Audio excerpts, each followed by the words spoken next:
Thank you so much for joining us today. We have a nice full lineup for you. If you have any questions for our panelists during the presentation, you can enter them into the chat or Q&A panels, or if you're feeling brave, use the raise your hand tool and I will modify your controls so you can unmute your line and ask it live. Without further ado, here is our Master of Ceremonies, Mr. Tom Berkler. Lisa Navarro, thank you for kicking us off. Always good to have the God Queen of CPS introduce us here and get this started. Lisa, we get a lot of fan mail. We don't have time to spend on it, but a lot of people are asking. They say they want to know what you look like. What's your answer to that? Oh gosh, well I'd say probably Danny DeVito is probably the closest.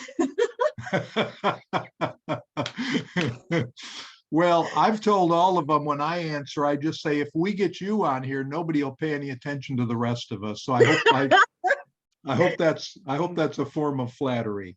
It definitely is. Thank you. Tom Nichols has been doing the disability segment the last few shows for us. So Steve, it's good to have you filling in today.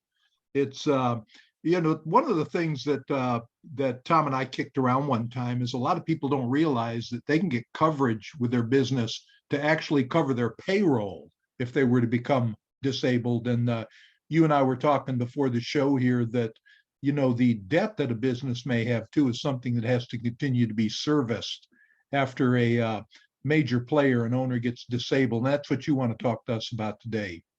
It's going to be a little bit more about, well, first of all, good day, everyone. I hope that all of you are doing well, and wanted to take a few minutes to share a sales idea with any of you that have currently have business owner clients or would like to market to business owners.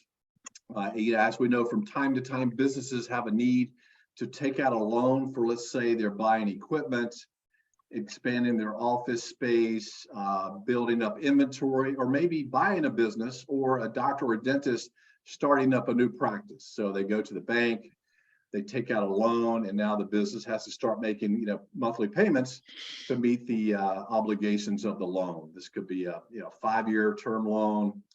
It could be 10 years, or it could be could be longer, right? Now, what would happen if that business owner that took out the loan is disabled and is not able to work?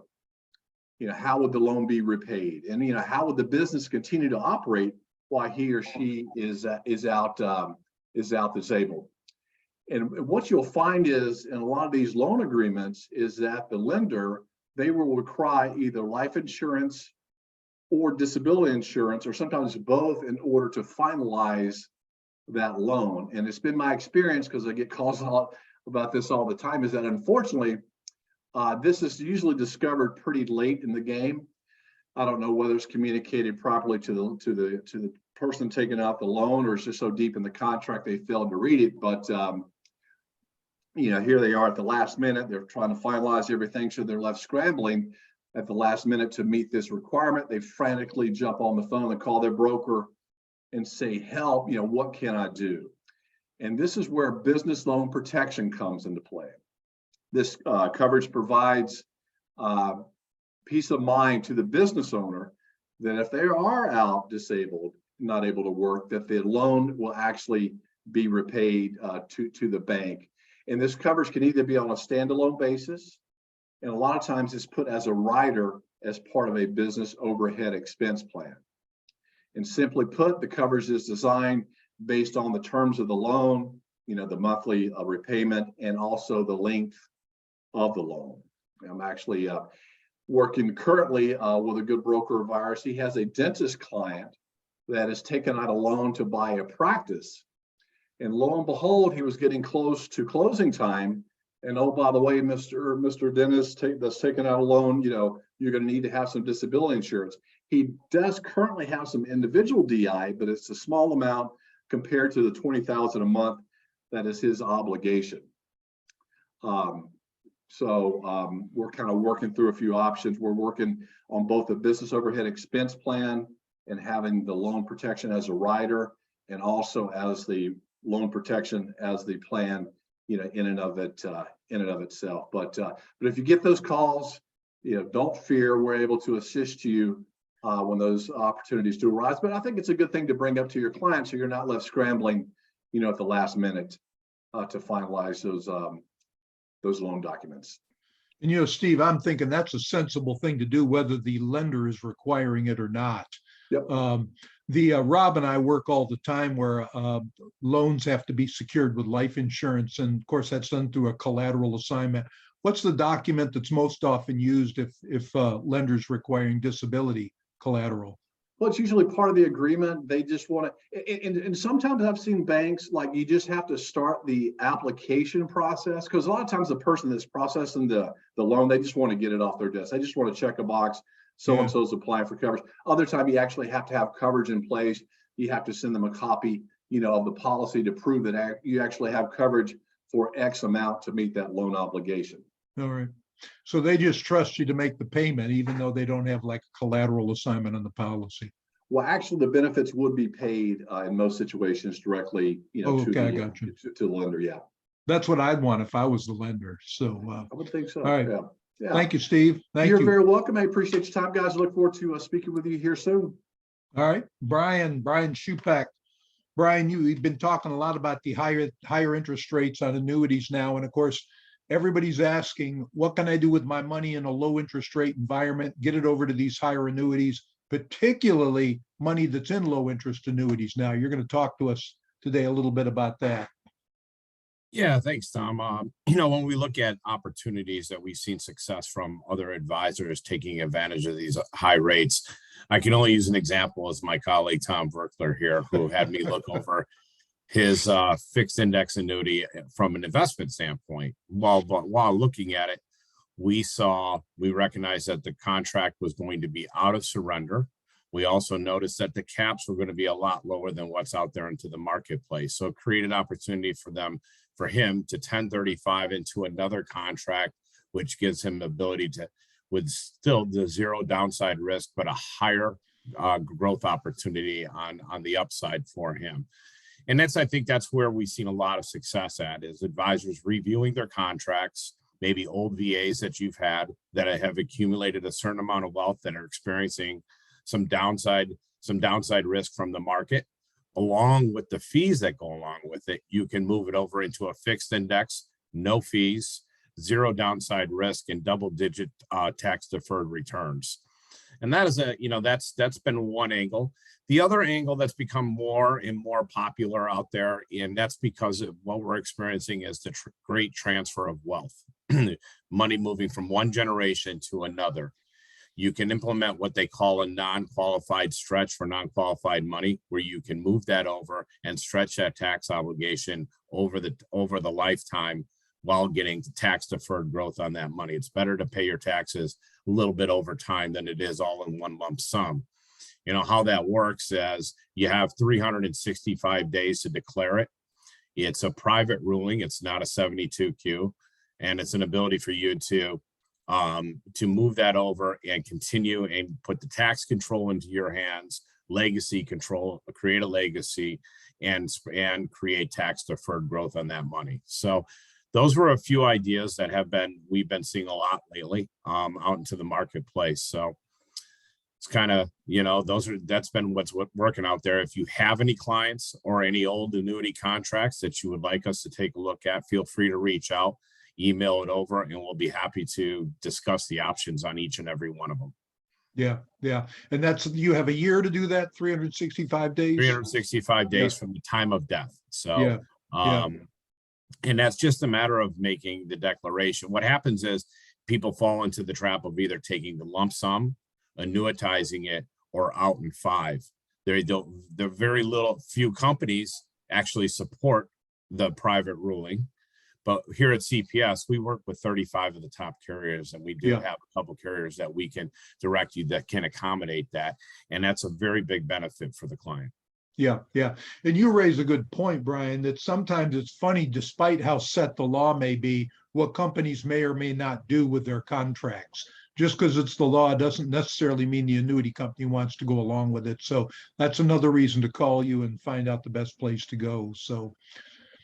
And thank you for the help the other day. At the risk of sounding naive, I don't need you to use me as an example. The viewers have arrived at that conclusion on their own. Okay. These reallocation notices you get from your annuities, you're right. They don't warn you that, hey, this is out from under the surrender charge now. So that's another reason to check your annuities each year to see if maybe there aren't better options. And we've got your contact information up there, Brian. So. Thanks, All right. Tom. Matt Anderson, happy man today out there in the state of California because we have more flexibility with regard to product availability now in the state. But because other states run ahead of California and the product that you're going to discuss is available elsewhere, your talk today will be beneficial to anywhere across the fruited plain. Is that correct, Matt Anderson? That is correct. Anywhere across the fruited plain. So California for many years has been really starved of kind of the modern hybrid LTC products.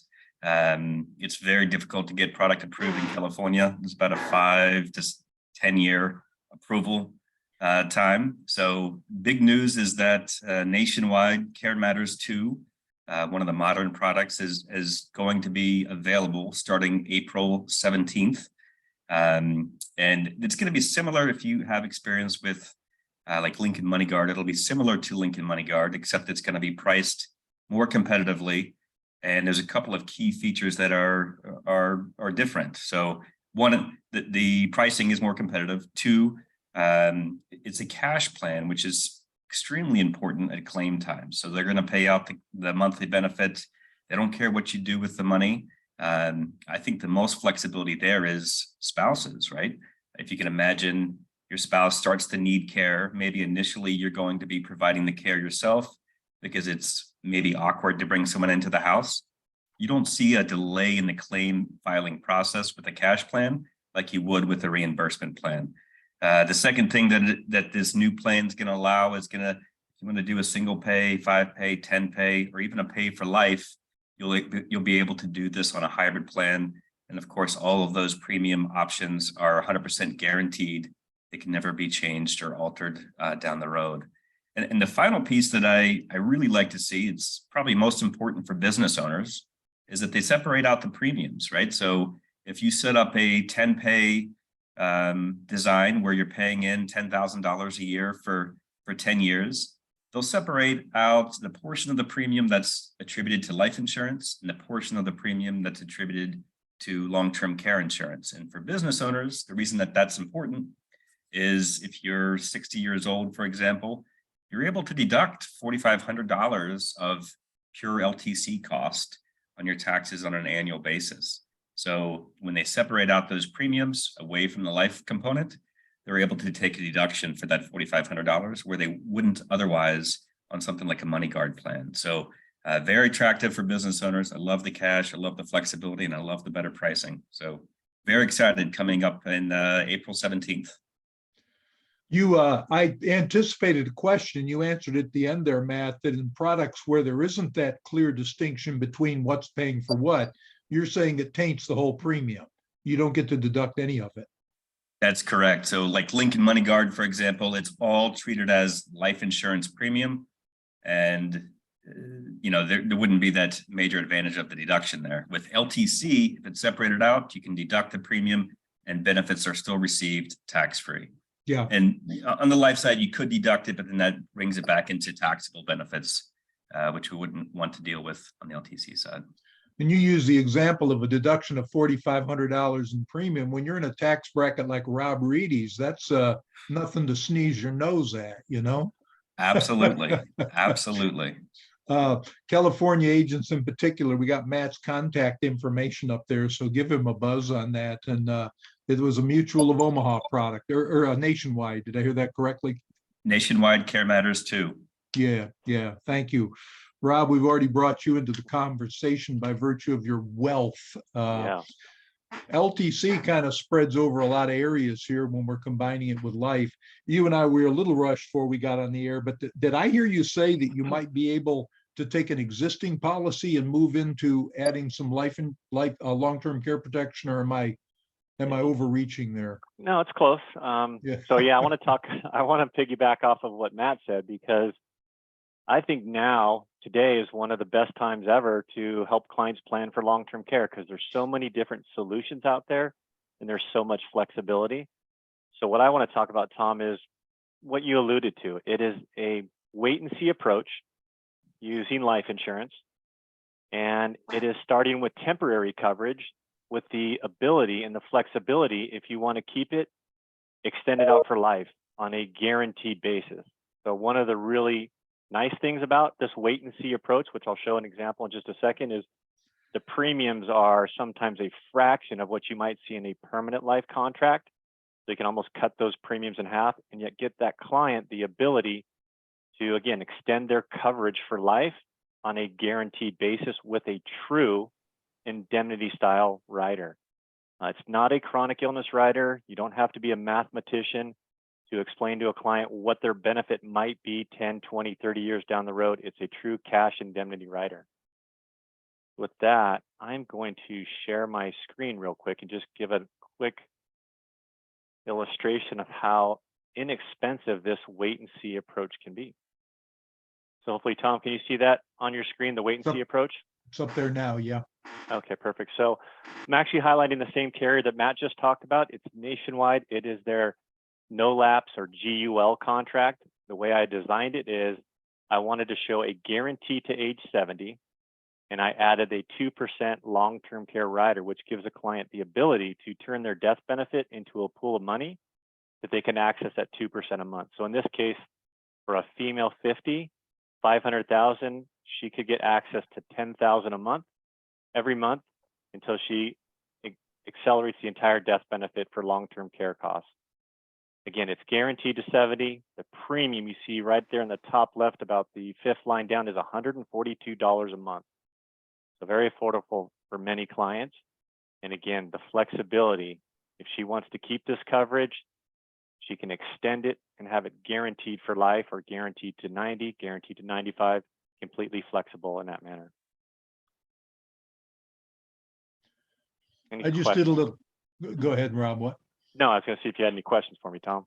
Yeah, I just did a little math there, 10,000 a month, that's 50 months. Matt Anderson, you kind of remind us what the average long-term care event duration is. Remind me of that. It's a little tricky, but average is a little over 3 years. Yeah. But a lot of that is less than a year, and a lot of it's over 5. Yeah, so a 50-month duration under just a little scenario Rob put up there is pretty significant. So all right, Rob, anything else? No, if you want more details or you want to look at clients that might be a good fit for this, that need life insurance, but they're concerned about how would they pay for the cost of care should they need it down the road, give me a call, let me know, and I'll take a look at the wait and see approach for you. Yeah. All right. Well, gentlemen, thank you. Lisa, do we have anything in the chat box? Just pardon me, just the contact information for our panel here, but no questions. Yeah. I just want to express what Lisa reminded me of before we got on the air, and that is, if possible, even a bad day at CPS is better than a good day anywhere else. Is that? Folks, accurate, yes. Thank you for joining us. We always remind you, any of us you see on the screen here, we're available not only to help you, but we'll get on the phone with the client and with their advisors as long as you're on there, not to give legal or tax advice, but to help make your job easier with regard to explaining the products and what they can do for them. Folks, thank you. We appreciate you doing business with CPS. Have a good remainder of the day. Take care now.